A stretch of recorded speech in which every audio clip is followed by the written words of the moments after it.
Hello, I'm Mike Macedonio, an executive director with BNI, and I'm joined today by Harry Harrison. Harry Harrison is the executive director of Helpers Community. Helpers Community. I make sure I got that right, Harry. Harry, tell us a little bit about your organization and who you're serving. Sure, Mike. Helpers Community Inc. is a nonprofit organization based in San Francisco that's been around for 65 years.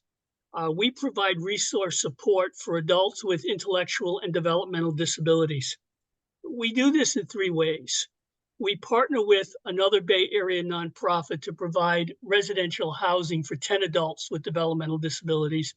We are the landlords of two group homes, and our partners manage and administer the programs in these homes. We have a retail store which provides a voice for over 3 dozen artists with developmental disabilities, and also employs adults with developmental disabilities who serve as mentors and also help train other adults with similar problems to learn the basic skills of retailing to help them secure full-time job opportunities themselves. And finally, we're one of the few nonprofits that also has a grant program.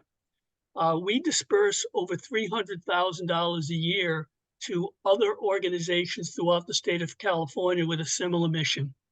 We do this by prioritizing infrastructure support. Infrastructure support could be replacing a roof, an HVAC system, paving a roadway, fixing a deck, replacing a kitchen or a bathroom. And we prioritize this because that's the one area of support that many other service providers are unable to get from either their regional provider, the state, or from other foundations. They typically have no problem securing support to help run their programs or to help launch a program. But infrastructure support is a different story. And that's where we feel as if we can have greater impact and really make a difference. Outstanding. Well, Harry, you've been a BNI member now going almost 2 years. I noticed on the records you have not missed a BNI meeting without a sub. I assume last week you had a sub when you were on vacation. That's fantastic.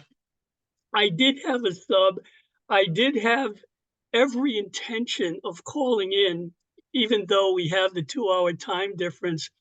But my family and my BNI colleagues convinced me otherwise. And glad to hear that. Take advantage of your vacation and find a sub. Well, not only are you showing up by looking at the records within the chapter, bringing referrals consistently, bringing visitors. Thank you for closed business. Tell me, as a nonprofit and looking for help within your BNI chapter or the BNI community at large, how are some of the ways that they could help you? Mike, that's a good question. And to step back a little bit, I kind of struggled when I was first invited to join BNI, first as a visitor, as we all join, and then making the decision to commit to full membership, because I struggled with how a nonprofit fit within the BNI model. And after the first couple of visits, and granted, our chapter, our Marine Power Lunch chapter, was really in a recruiting mode back then, 2 years ago. We only had 7 members at the time. So where we were then and where we are today, the dynamics of those meetings was very, very different. And I struggled even more at the very beginning, saying, well, what's going on here? Do I really need to, or can I invest this kind of time into what's required of us into 90 plus 2 hours a week? But then I started looking at it a little bit differently with the help of a colleague of mine. Instead of looking at it from the perspective of what can I personally give or what can I personally get out of being a member of a BNI chapter, I looked at it from the perspective of how can I help raise awareness for what I do, for my charity? How can I raise awareness to 18 or 24 business professionals who may never have heard of Helpers Community Inc.? And how can I make them appreciate what we do and perhaps how can we help them or a family member or someone that they know who may have a developmental disability. The question of how can a BNI member directly help us, that's a challenge because as you may or may not know, the lifeblood of all nonprofits is fundraising. It's Mhm. development. We don't really need referrals for business per se because we have a built-in infrastructure and support within that community who provides that kind of help.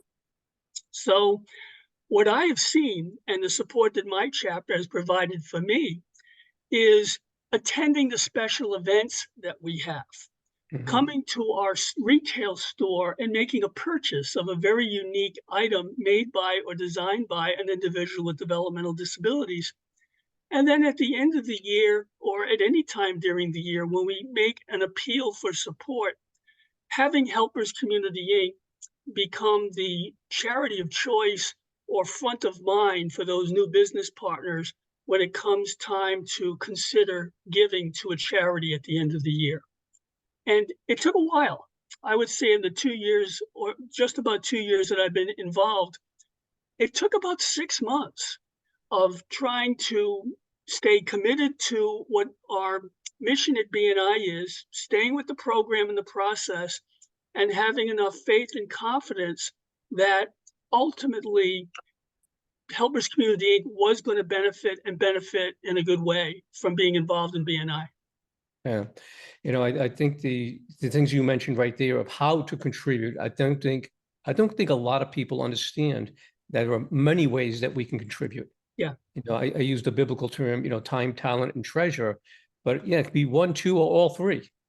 Um, it's not just opening up the wallets, although however you give will Like create something a positive mental mindset.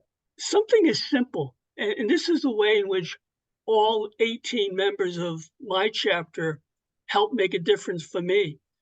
When we post something on social media, on Mhm. Instagram, on Facebook, on LinkedIn, just the fact that our business partners are sharing our post within their contact sphere Mhm. just multiplies the amount of awareness that we're getting to an audience that otherwise would have no idea who we are, what we do.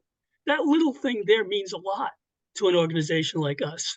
Yeah, going right back to spreading the word of mouth. Hmm. But by sharing. And you also mentioned about events. I think those are amazing opportunities, especially for business owners, to contribute. I've gone to many fundraisers and gotten behind some of the organizations where, you go there and the participants have donated stuff for auctions. The participants there are bidding on those things. And Yeah, this one particular event I'm thinking about, there's 200 people there. I felt like half of them were BNI members, yeah. We both in the had stuff that was contributed and the people that were bidding on things. And I know that because we put up a 6-course gourmet dinner to be bid on, and it was going back and forth between these BNI members of who was going to win it. But it we raised money for the organization.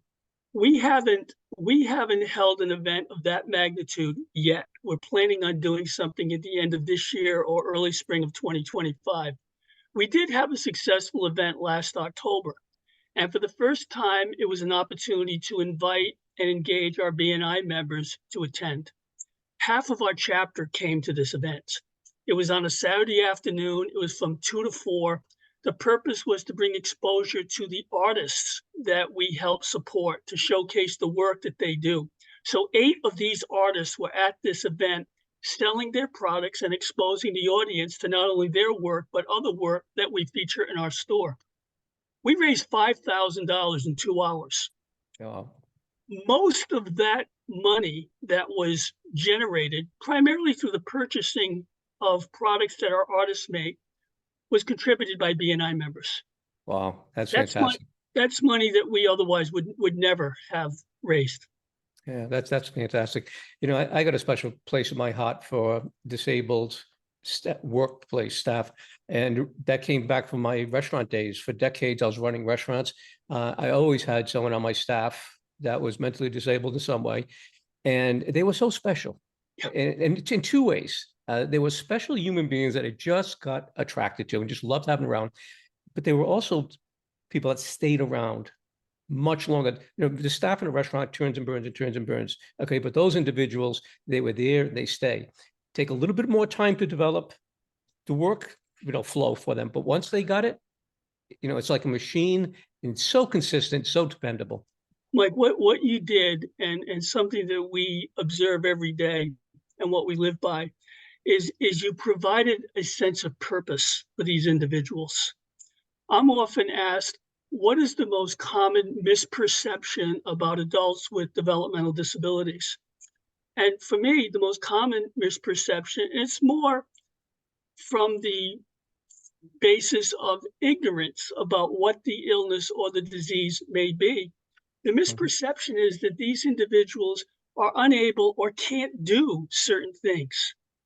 If given the opportunity and given the training, what I've found and what most employers found is you're not going to find a more loyal, a more committed, and a more skilled and talented individual within your workforce Mm-hmm. because you've given them that sense of purpose and they take a tremendous amount of pride in what they're doing. They simply want to feel included in the rest of the community. And we're very conscientious of that and try to focus on that with each of the employees that we train and for those that work with us in our store. Oh, that's fantastic. And I'm sure you've got a lot of heartwarming stories of individuals you've helped on both sides, the employer and of course, the people you're bringing in. So let me ask you this, Harry. I think being an executive director for a nonprofit or being a founder of a nonprofit, but like many businesses, you're going to get spread really thin. Okay, you can get spread real thin, real fast. And I noticed that in the small business world of how we can just get so overwhelmed. What recommendations would you have to a nonprofit director or founder about how do you manage the time requirement in terms of a BNI participation? I had that conversation just 2 weeks ago with a colleague of mine who's an executive at another nonprofit in the Bay Area. And the same concern was raised by them. I would love to be part of a business network like BNI does and what their mission stands for. I just don't have the time to do it. I'm being pulled in so many different directions. I don't know how I can find a time. I treat my BNI commitment as I do any other business meeting. It goes on my calendar every Tuesday as our power lunch meetings from noon to 1:30. It goes on the calendar as a business meeting. And just like any other business meeting that I might have within an organization within my community, or when I'm soliciting or cultivating relationships in the for-profit world, it's 90 minutes on Tuesdays is a business meeting. And I'm going to gather as much information and give as much information as what I do and ask them for referrals to help me be more effective in my job. It's the other pieces of our BNI commitment that become a little bit more challenging once you get involved, because as you clearly know, Mike, BNI can take up as much of your day and your time as you allow it to. You Yeah, do have to manage it. yeah. But for myself, I schedule time for those CEUs. And once it's on my calendar, it's going to get done. I schedule time to invite colleagues and visitors to attend our meeting just to learn a little bit more. I don't push membership. I let the organization sell itself once they get in the room Yeah, and right. once they learn more about how we can help them grow their business. And then it's the same thing with referrals. Now that I'm a committed member of BNI, I'm much more conscientious when I'm out on a call, when I'm on the phone, and I'm learning more about an organization's needs, asking them questions that might directly result in a referral from one of our chapter members. Yeah. I think if you're involved in a nonprofit or for-profit, you need to have a budget of time to go out there and recruit new business. That's the nature of any business, profit or nonprofit. And when we're too busy, the chances are some of that time is not being used efficiently. And You know what that's the way they, I look at it, because that wasn't the way I was wired before I got involved in BNI. I was wired to do everything on my own. yeah, but you know, Mike, you know the old saying, and I absolutely believe this. when you need something done quickly, or if you need to find somebody that you can count on to get a project done, ask the busiest person to do it. Mm-hmm. They'll get it. They'll figure out a way to get it done. Yeah, that's 100%. Well, for those that are listening here today, if any of this resonates with you and you'd like to help Helpers Community, I'll put a link inside of this YouTube channel so you can click on that and to get a hold of Harry. Harry, it's a pleasure talking with you. I love the work that you're doing. I want to wish you all the best with your BNI membership and with your organization.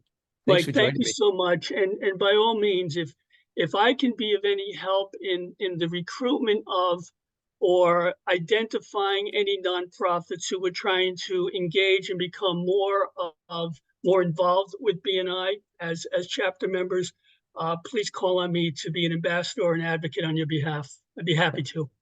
I appreciate that, Harry. Thank you very, very much. Take care. All the best.